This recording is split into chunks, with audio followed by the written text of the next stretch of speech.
Mihai Csikszentmihalyi. Flow, the psychology of optimal experience. Why is it that some people enjoy a happy and creative existence while others seem to find themselves settling into a comfortable but frustrating rut? Mihai Csikszentmihalyi's Flow has the answer. A seminal work in psychology, Flow argues that in our increasingly anxious, distracted lives, we can become too focused on external rewards and opinions, for example, by compulsively comparing ourselves with our peers. As a much-needed remedy, this book offers techniques that enable us to focus instead on intrinsic rewards, which can lead us to engage in our interests so totally that we enter a state of pure flow.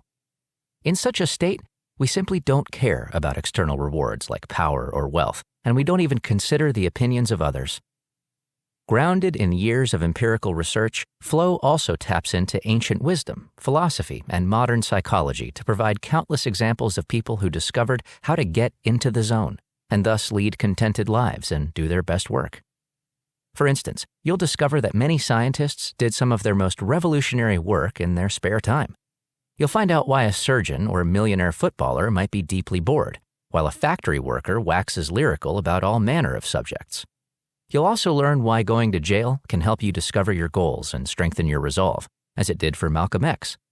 And finally, you'll see how being more mindful of your surroundings can also help you to get the most out of listening to music. If you are dissatisfied at work or bored and unhappy at home, these blinks will jolt you out of your rut and drive you to make the most of your limited time on this planet. Blink number 1. We use religion and luxury to hide from an indifferent, meaningless world. When we view our lives from a distance, they seem insignificant, and when we examine them closely, we notice that we're unhappy and unfulfilled. To help us cope, most of us look for comfort in religion, or we seek external rewards like wealth or fame. While this approach seems to make sense, it can also lead us to abandoning our critical faculties. For example, while organized religions like Christianity and Islam have provided us with rules to live by and given our lives meaning, our first-hand discovery of our predicament in the universe has shown the principles of religion to be wrong. Still, many people continue to follow religious ideologies because they're more comfortable thinking of life as meaningful. Also, many empires and cultures led their citizens to believe they'd mastered their fates, for instance, the Romans at the height of their power and the Chinese before the Mongol invasion. Although this belief comforted people, it proved completely wrong as each of these civilizations collapsed. And if we're not hiding behind religion or political ideology to avoid the pointlessness of our lives, we're struggling to acquire external rewards like power, wealth, or fame. But these don't satisfy us for very long either. Certainly, we live in luxurious times, and people from the past wouldn't believe the conveniences that modern life provides. But having more money and acquiring more stuff doesn't seem to make us happier. As one study showed, satisfaction with life doesn't correlate strongly with being wealthy. You don't need to look far to see evidence of this. Just think about the number of rich patients that psychiatrists treat regularly.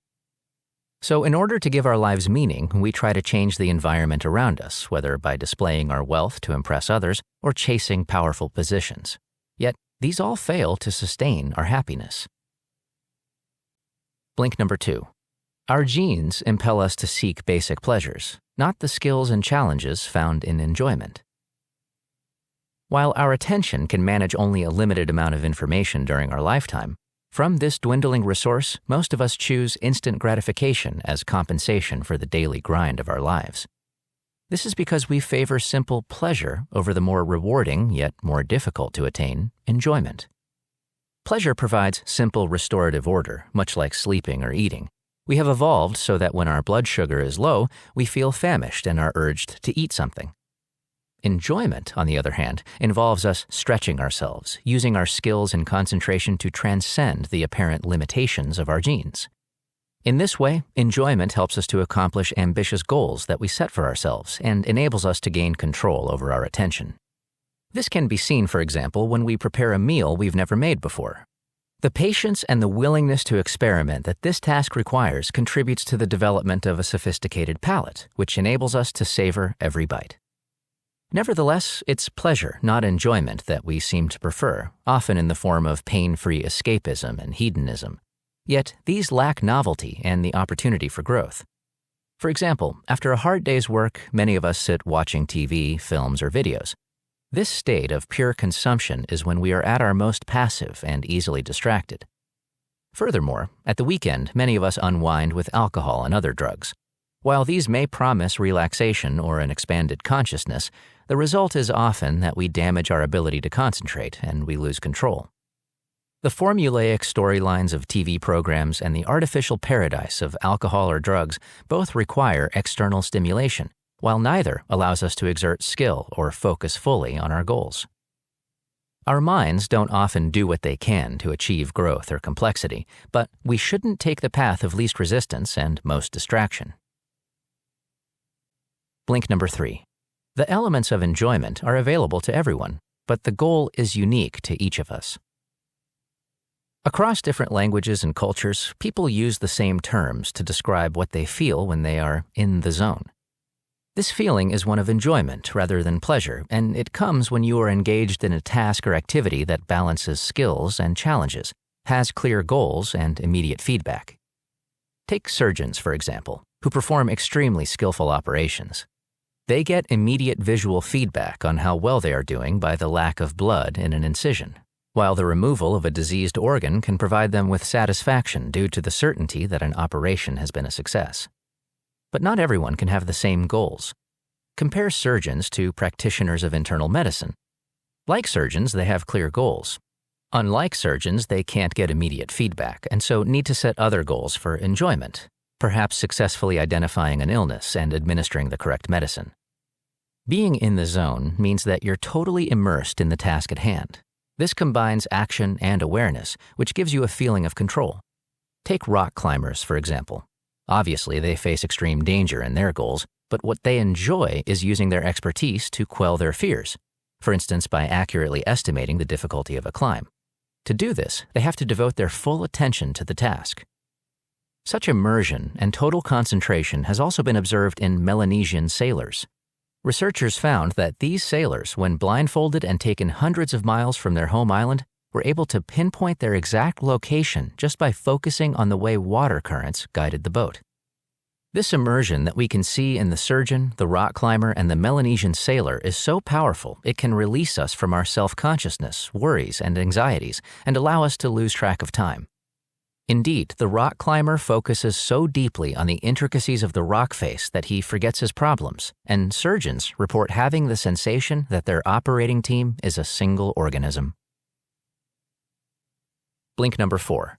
Developing new and interesting skills requires facing challenges that are tied to personal rewards. One morning in Naples, a U.S. tourist walked into an antique store and asked to buy a sculpture. The owner quoted a steep figure, yet when he saw the tourist was about to pay, he claimed the sculpture wasn't for sale. Why? He quoted the high price not because he wanted to exploit the tourist, but rather because he enjoyed bargaining and the battle of wits it involves, as it sharpened his mental dexterity and his selling skills.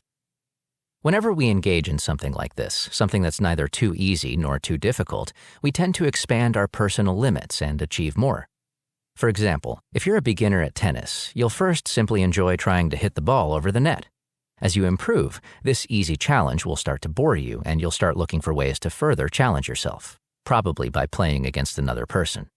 If you choose an opponent who's far more skilled than you are, you'll soon begin to feel out of your depth and anxious. Because the challenge is so difficult, you may even give up the chance to acquire new skills. But if you choose an opponent who's just above your skill level, your skills may actually improve. Improvement also requires, however, that these skills be aligned with personal goals and passions and remain unaffected by external circumstances, such as the promise of a reward if you do well, or the threat of punishment if you don't. Consider the ceramicist Eva Zeisel, who was imprisoned by Stalin's police.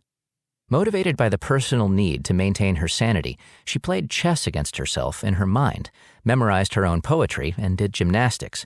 She continued to improve her skills even in the worst conditions. People like Zeisel, who had little else to keep them motivated, devised games for themselves to keep themselves sane, improve their skills and powers of imagination, and control their consciousness. Blink number 5. With discipline, we can use our senses and movements to help us tune in to a heightened state of awareness. For most of us, the idea of paying attention to our walking is an unusual one. Walking simply gets us from A to B.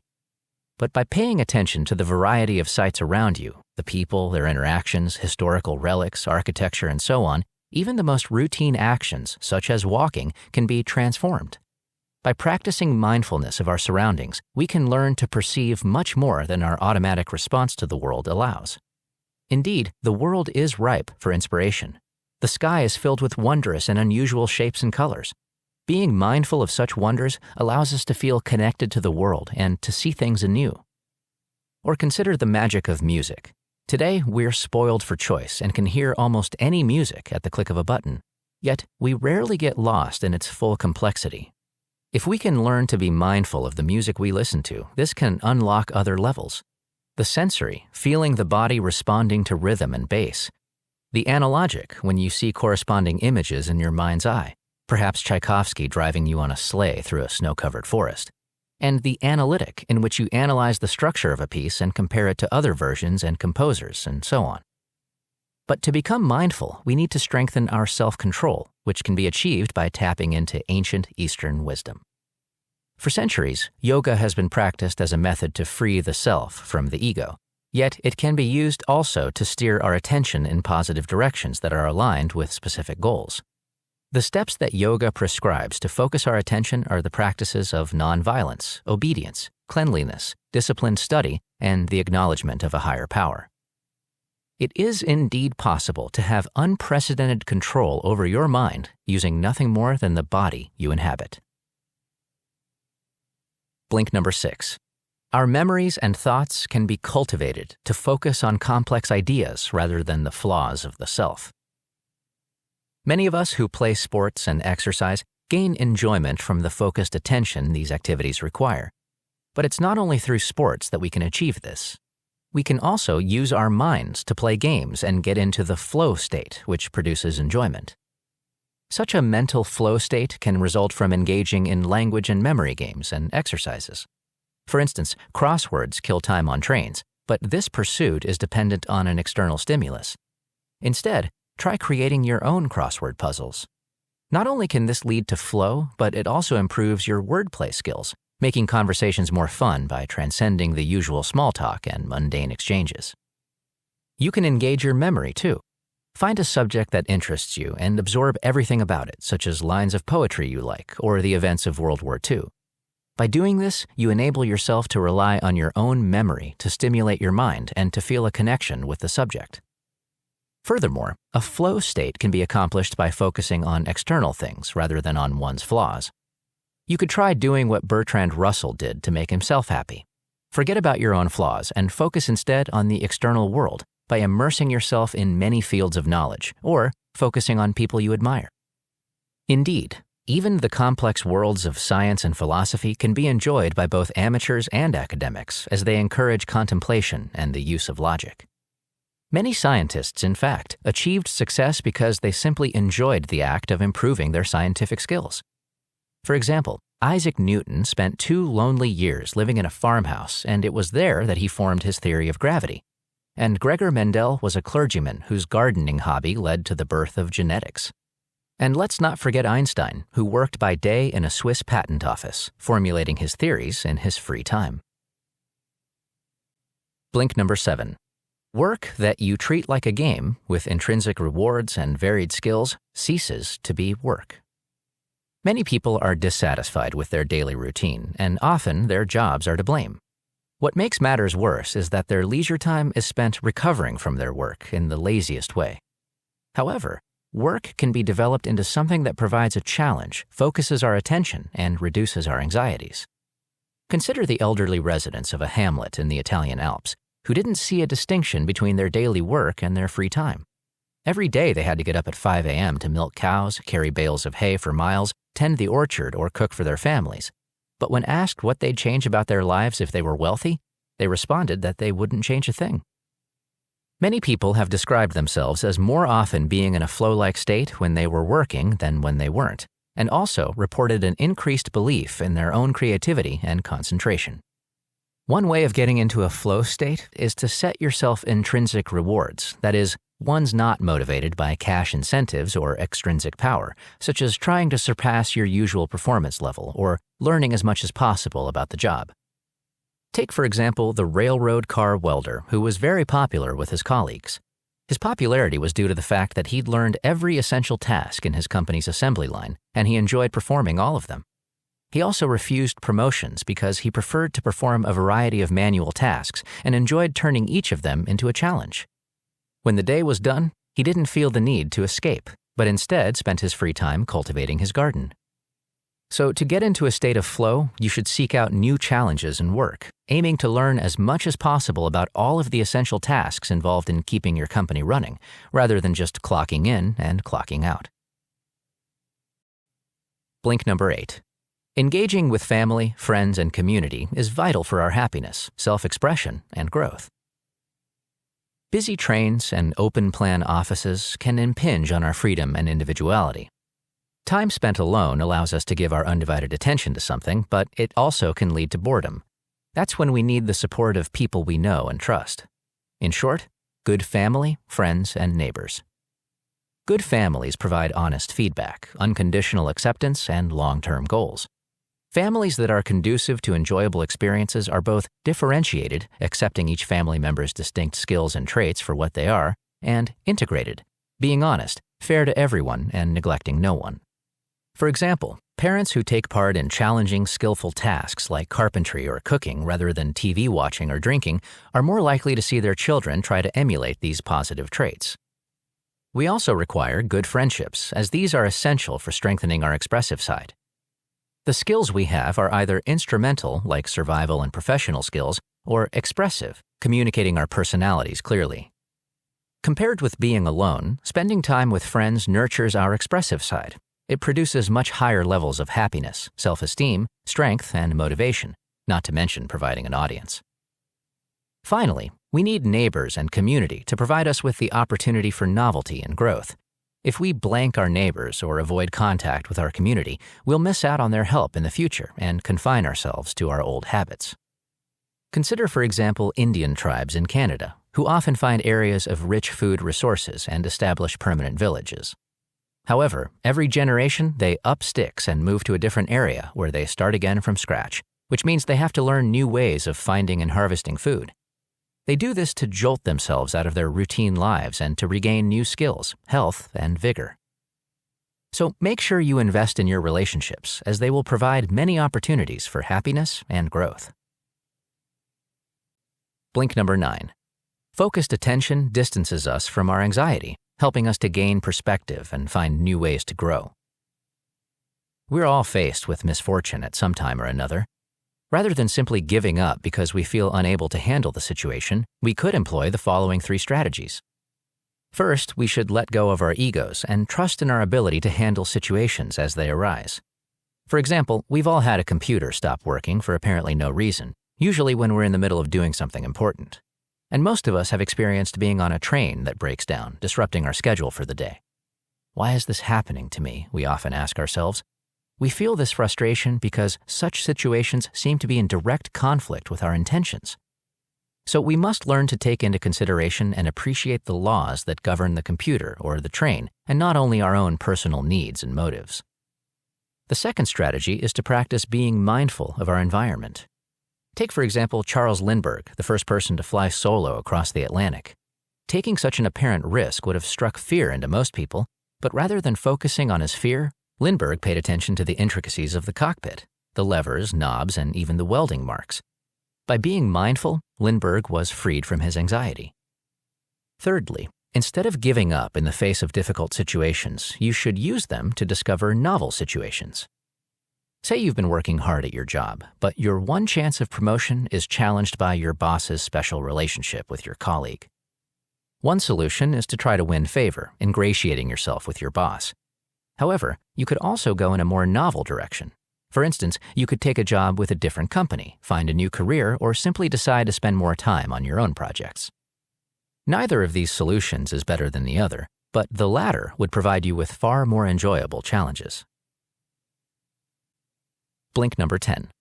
Discover purpose in life through having unified goals and resolve to put them into action. As Earth is not the center of the universe and our lives are manipulated by our genes, life can seem bereft of ultimate meaning. Yet we can certainly create meaning, and the beauty of this is that each of us can choose what that meaning is. To find your meaning, you need an ultimate goal in life to focus on. The end goal is irrelevant as long as it immerses you fully in increasingly complex challenges, allowing you to disregard others' opinions. For example, Renaissance artists strived for and immersed themselves in an idealistic culture by choosing freely from the best of two opposing cultures, one of physical health and the concrete senses, the other of abstraction and spirituality.